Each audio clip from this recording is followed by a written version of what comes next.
은혜가 무엇인지를 알아야 합니다. 그리고 이 율법 또 은혜의 차이는 무엇인지, 어떤 관계가 있는지 하는 것을 아는 것이 굉장히 중요하다고 할 수가 있습니다. 오늘 본문 17절 한 번만 더 읽어보겠습니다. 요한복음 1장 17절 말씀 우리 한 절만 더 읽습니다. 시작. 율법은 모세로 말미암아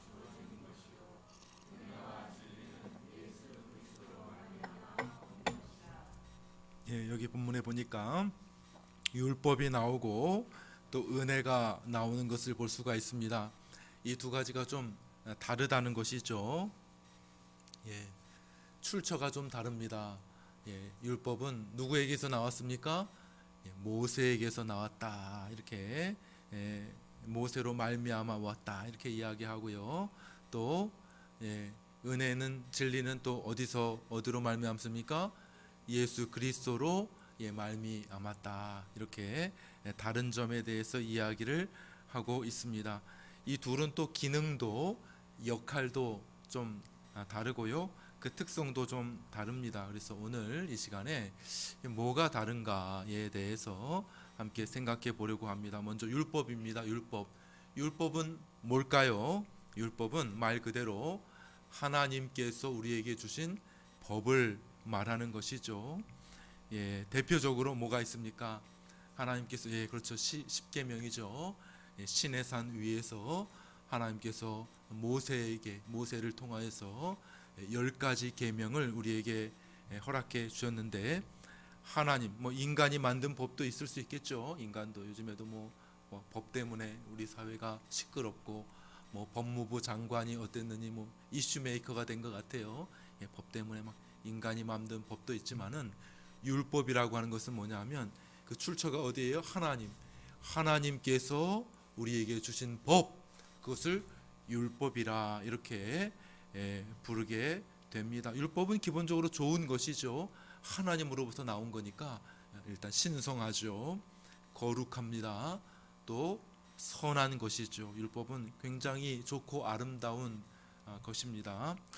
그러나 율법의 중요한 특징을 보게 되면 율법은 뭐냐면 우리에게 요구합니다. 명령하고 요구합니다. 달라고 얘기합니다. 너 살인하지 말라 이렇게 이야기를 하죠. 간음하지 말라, 도둑질하지 말라 명령합니다. 요청합니다. 그리고 그것을 어기게 되면 어떻게 됩니까? 너 빚졌지? 너 그 빚진 거 갚어. 이렇게 율법은 우리에게 요구합니다. 달라고 합니다. 내 의의를 내게 달라 이렇게 이야기를 합니다. 그런데 만약에 그것을 줄 수 없으면 어떻게 합니까? 율법은 그 사람을 정죄하죠. 그 사람에게 벌을 내립니다.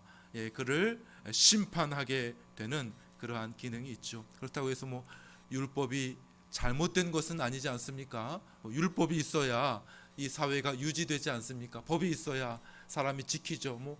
법이 없으면 악한 자들이 들끓지요. 법은 있는데 처벌을 안 한다. 그러면 범죄자들이 막 넘쳐나겠죠. 그러니까 법이 있어야 됩니다. 우리나라는 자유민주주의 국가이고 또 중요한 게 법치 국가잖아요. 법치. 법으로 이렇게 나라를 다스려 갑니다. 법을 잘 지키는 사람이 편안하게 잘 살 수 있도록. 그렇지만 법을 어기고 범법 행위를 하는 사람에게는 그에 맞는 형벌을 내리게 되죠.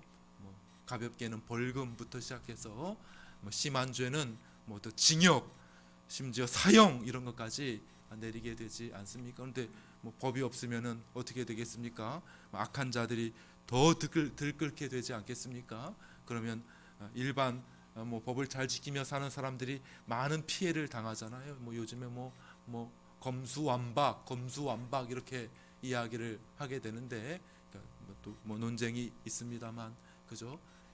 법을 지키지 않은 사람에게 이렇게 벌을 내리지 않으면 이게 피해가 고스란히 일반 시민에게 간다는 거죠. 일반 시민에게. 그러니까 아주 나쁜, 특별히 권력형 범죄, 특별히 아주 지능형 범죄, 부패죄 이런 죄에 대해서는 반드시 그 그에 맞는 형벌을 내려야 한다. 뭐 나쁘지 않은 거죠. 법이 있어야 우리 사회가 유지될 수 있지 않겠습니까? 율법, 하나님의 율법 좋은 것입니다. 좋은 것이죠. 그러나 율법에 한계가 있다고 하는 것, 그것을 우리가 이해하는 것이 이거 복음을 이해하는 일에 굉장히 중요하다는 것이죠. 율법은 우리에게 앞에서도 말씀드렸듯이 요구합니다. 너 이거 해라. 이거 하지 않으면 너는 이런 벌을 받게 될 거야. 형벌을 가하지만은 율법은 죄인을 구원할 수는 없다는 것입니다. 율법의 아주 중요한 기능 가운데 하나는 뭐냐 하면 죄를 깨닫게 해. 너는 더럽구나. 너는 이러이러한 죄를 지었어. 그러니까 너는 더러워. 그렇지만 율법의 한계는 뭐냐 하면 그 사람을 깨끗하게 해줄 수는 없다는 거예요. 율법은 너는 구원이 필요해. 너는 죄에 빠져 있어. 이렇게 알려주기는 하지만은 그러나 그를 심판과 형벌에서 건져내 주지는 못한다는 것이죠. 율법은 너는 구원이 필요하니까 예수님께로 가야 돼. 이런 것까지는 알려주지만은 예수님을 그에게 직접 줄 수는 없다는 것이죠. 이것이 율법의 한계라는 것입니다. 우리 다시 한번 읽어보겠습니다. 17절 율법은 다시 시작. 율법은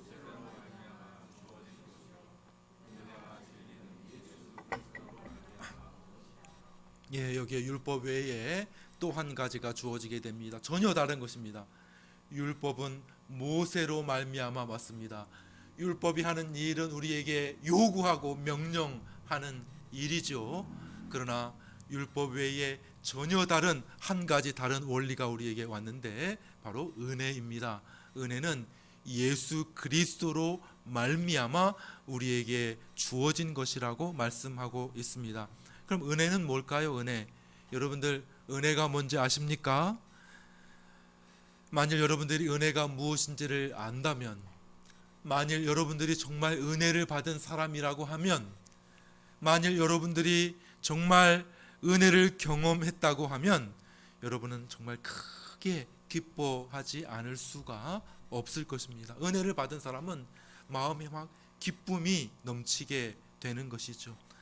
뭐 상황이 어떻든지 간에 상관없이 은혜를 받은 사람은 다 그렇다는 것이죠. 그만큼 은혜가 좋다는 거예요.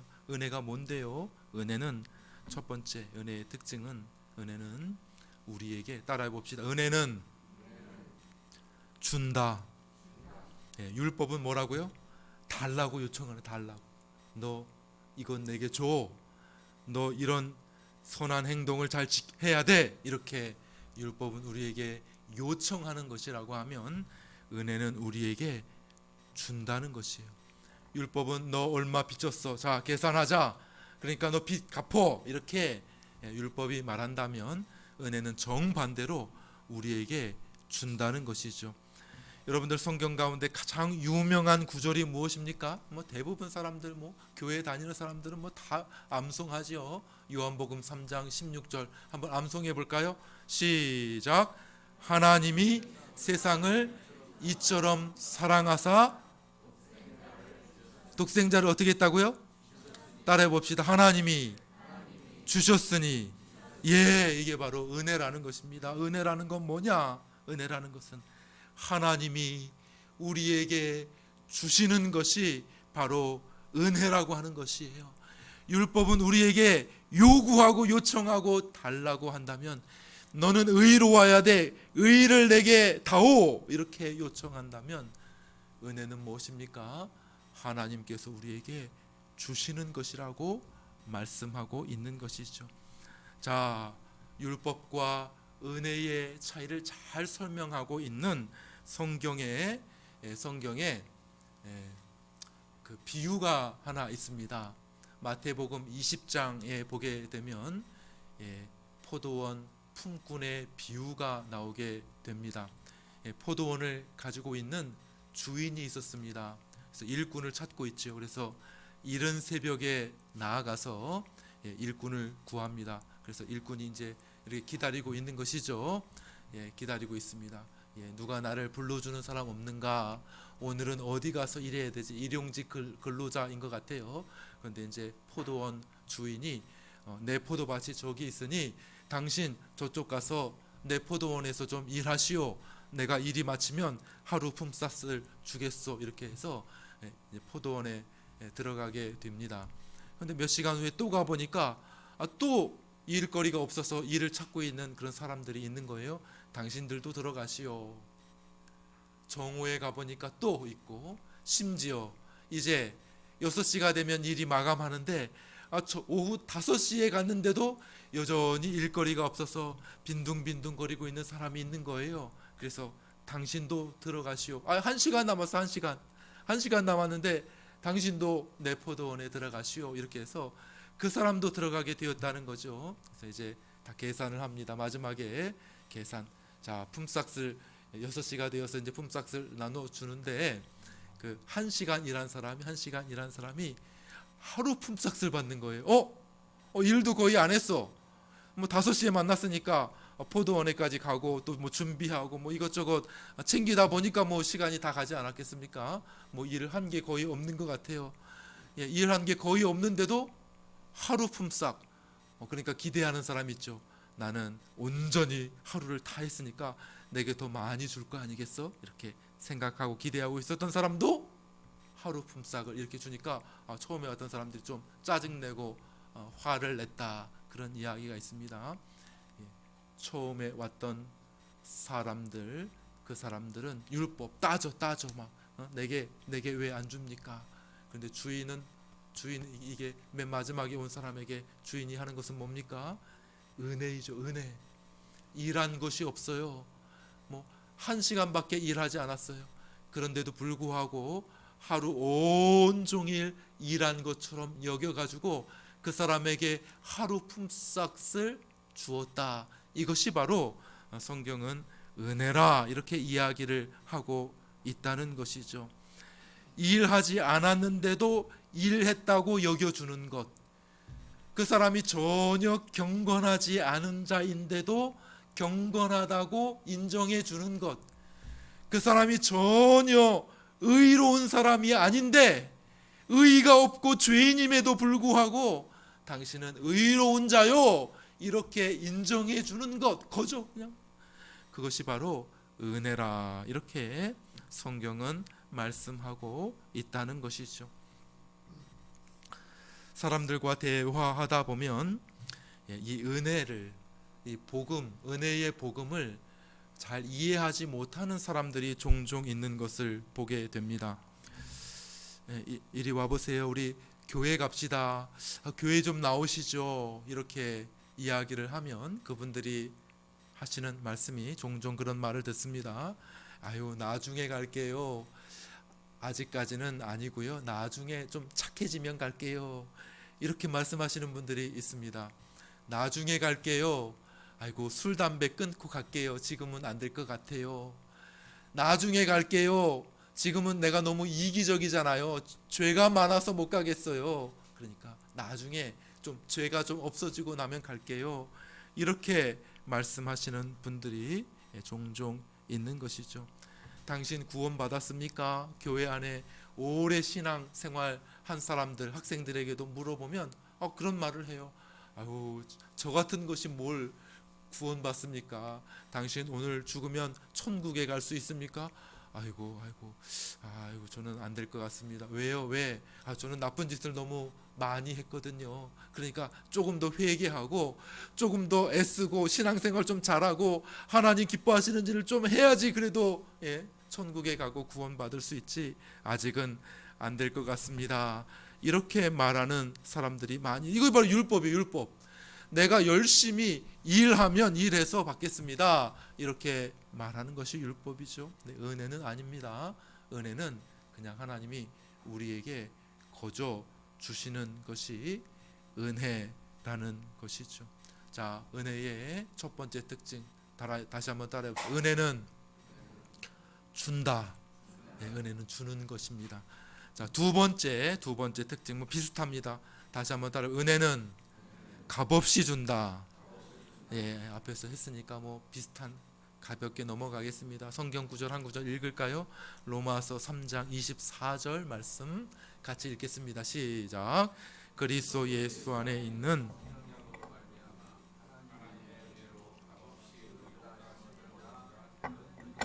아멘. 하나님의 은혜로 어떻게 했다고요? 값없이 의롭다 하심을 얻었다. 이렇게 이야기를 하고 있습니다. 은혜죠, 은혜.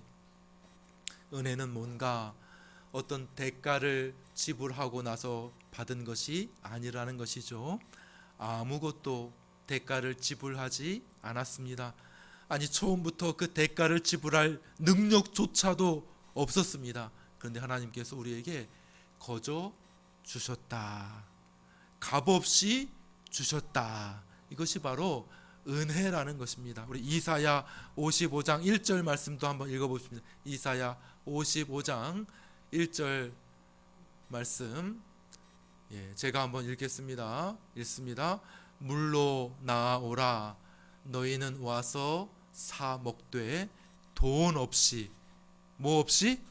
돈 없이, 또 값없이, 뭐 없이? 값없이 와서 포도주와 젖을 사라. 이렇게 이야기를 하고 있습니다. 이거 은혜예요, 은혜. 사 먹되 돈 없이, 값 없이 와서 거저 먹으라는 거예요. 거저 먹으라. 이것이 바로 은혜라고 말하고 있습니다. 오늘 우리가 찬송했죠. 494장. 빈손 들고 앞에가 십자가를 붙드네. 십자가를 붙드는 손은 어떤 손입니까? 십자가를 붙드는 손은 어떤 손이에요? 빈손이라는 거예요. 빈손. 아무것도 가지고 있지 않은 빈손 들고 앞에가 십자가를 붙드네. 십자가는 구원이죠. 구원받는 사람. 십자가를 붙들면 구원받게 되는 줄 믿으시기를 바랍니다. 아멘. 예수 그리스도의 십자가를 붙들면 우리가 구원받게 되는데, 이 예수 그리스도의 십자가를 어떤 손이 붙드느냐? 빈손 들고 예수님의 십자가를 붙들게 된다고 말씀하고 있습니다. 이것이 바로 은혜인 것이죠. 어떤 대단한 것들을 들고 가서, 어떤 가치 있는 것들을 들고 가서 십자가를 붙드는 것이 아니라는 것입니다. 우리 하나님께서 그 아들을 우리에게 주셨는데, 그것이 공짜라는 거예요. 그냥 빈손 들고 받기만 하면 되는 것이라는 거예요. 그것이 바로 은혜라는 사실입니다. 마지막 다시 한번 은혜는 풍성하게 준다. 은혜는 줍니다. 값없이 줍니다. 많은 사람들이 생각할 거예요. 아유, 싼 게 뭐라고요? 싼 게 비지떡이겠구나. 그런 생각을 하기도 할 것입니다. 아유, 교회 보니까 막 주네, 막 줘. 싼 게 비지떡, 아무것도 없는 것 아니야? 그런 생각을 할 수도 있을 것입니다. 엊그저께 전도하는데, 지난주인가요? 전도하는데 어떤 분이 왜 이런 비싼 것을 그렇게 그냥 주시는 겁니까? 아마 그분도 생각하기에 계속 받기만 하는 게 미안했든지, 혹은 우리를 좀 걱정해 줬는지 모르겠어요. 이런 거 주다가 이 교회 망하는 거 아니야? 그렇게 생각했는지도 모르겠어요. 그래서 제가 했죠. 아주머니가 이거보다 훨씬 더 귀하니까 드리는 거예요. 아주머니 구원 받으라고, 예수님 믿으라고 이런 거 드리는 겁니다. 이렇게 말씀을 드렸습니다. 많은 사람들이 생각할 거예요. 아이고, 이게 막 거저 공짜로 주니까 이거 아무 가치 없는 것 아니야? 싼 게 비지떡 아니야? 제가 암사 종합시장 아주 좋아합니다. 많이 사는데 좋은 물건도 많이 있어요. 좋은 물건.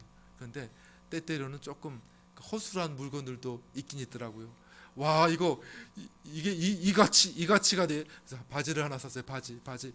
와, 굉장히 싸다. 다른 데 갔을 때는 굉장히 그래도 꽤 비쌀 텐데 싸다. 그래서 체육복을 하나 샀는데 벗어보니까 제 다리가 포렇게 물이 들었어요. 염색이 잘 안 됐는지 벗어보니까 온통 제 다리가 포렇게 물이 든 거예요. 아이고, 이게 너무 싼 거 샀나 보다. 제가 그런 생각을 한 적이 있습니다. 싼 게 비지떡이겠지 이렇게 생각할지도 모르겠습니다. 그러나 이 복음은 값없이 주어지는 것이지만은 그러나 무가치한 것이 아니라고 하는 사실. 그 가치는 너무나도 풍성하고 너무나도 놀라운 것이라고 하는 사실인 것이죠. 공짜니까 인색하게 조금 주고 쓸데없고 가치 떨어지는 것 주고 그런 것이 아니라 우리 하나님의 은혜는 매우 풍성한 것이라고 말씀하고 있습니다. 요한복음 1장 16절, 요한복음 1장 16절 우리 한번 같이 읽겠습니다. 읽습니다. 시작. 우리가 다 그의 충만한 데서 받으니 은혜 위에 은혜로라. 은혜 위에 은혜로라 이렇게 말하고 있습니다. 이게 뭡니까? 은혜가 있는데 은혜 한 번 받고 끝나는 것이 아니라 은혜 위에 또 은혜가 오는 거예요. 은혜 위에 그 위에 또 은혜가 옵니다. 그 위에 또 은혜가 주어지게 된다라는 것이죠. 그러니까 어떻게 됩니까? 결국 점점 살 수밖에 없죠. 은혜 위에 또 은혜가, 은혜 위에 한 번 주고 끝나는 것이 아니라 또 주어지고 또 주어지고 또 주어지니 이게 가득 차서 넘칠 수밖에 없는 것이 바로 은혜의 특성이 되는 것입니다. 요한복음 13장 14절도 한번 같이 읽어보겠습니다. 요한복음 13절 마지막입니다.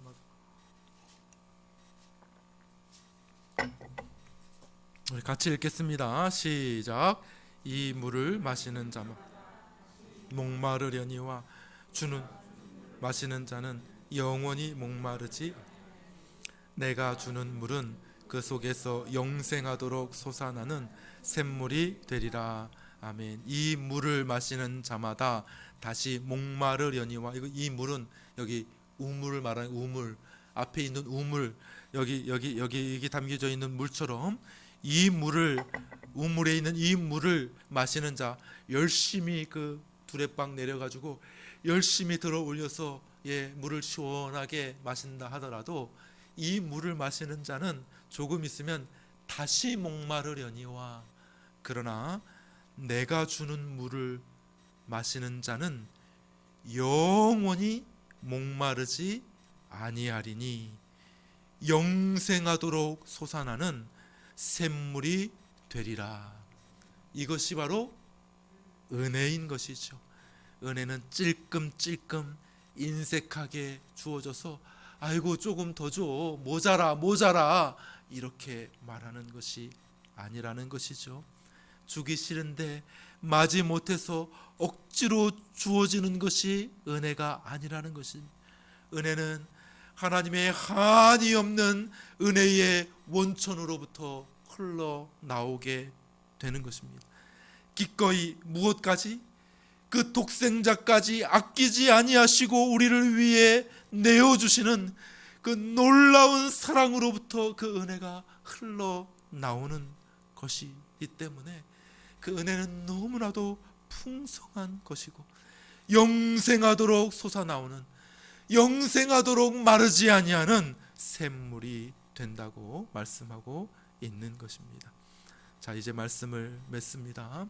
기독교인들은 누구입니까? 우리 크리스찬들은 누구입니까? 바로 이 은혜를 발견한 사람들인 줄로 믿습니다. 그리스도인들은 바로 이 은혜를 받은 사람인 줄로 믿습니다. 이 은혜를 경험한 사람들이죠. 그리스도인들은 처음에는 율법 앞에 서 봤습니다. 근데 율법이 자꾸 요구해요.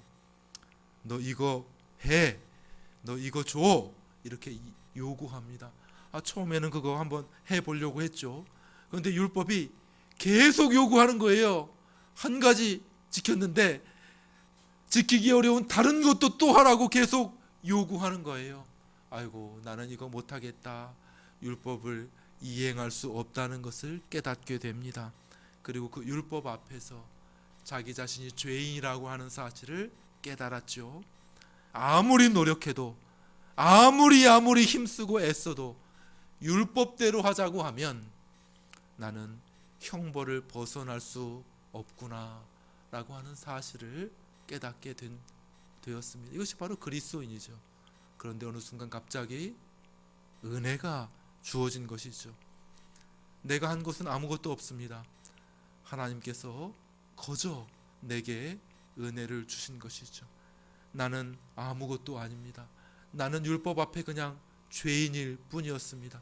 그러나 하나님께서 그 아들을 통하여 나에게 풍성한 은혜를 베풀어 주셨습니다. 감당할 수 없는 은혜를 베풀어 주셨습니다. 그리고 이제 내 안에 흘러 넘치는 그런 샘물을 가지게 되었습니다. 생명이 흘러 넘칩니다. 용서와 사랑이 흘러 넘칩니다. 그것은 마르지 않는 샘인 것이죠. 이것이 바로 그리스도인이라고 하는 사실입니다. 그리스도인은 누구입니까?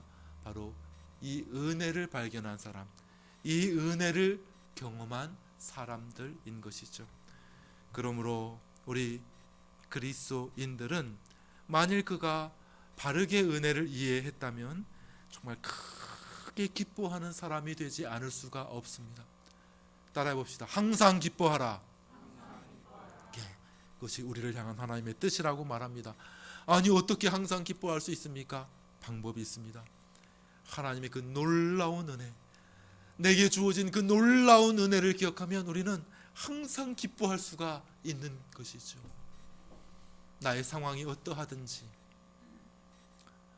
내가 처한 나의 형편이 어떠하든지, 내 건강이 어떠하든지, 나의 경제적인 형편이 어떠하든지, 내 주위를 둘러싼 인간관계가 어떠하든지, 나의 장래가 막막하든지 안 하든지, 불투명하든지 어떠하든지, 걱정, 염려, 불안이 내 주변을 둘러싸고 있든지 어떻든지, 이 은혜가 무엇인지를 생각하면, 내게 주어진 이 은혜가 무엇인지를 바르게 이해하는 사람이라고 하면 그 사람은 어떠하든지 기뻐할 수밖에 없는 사람이 되는 줄 믿습니다.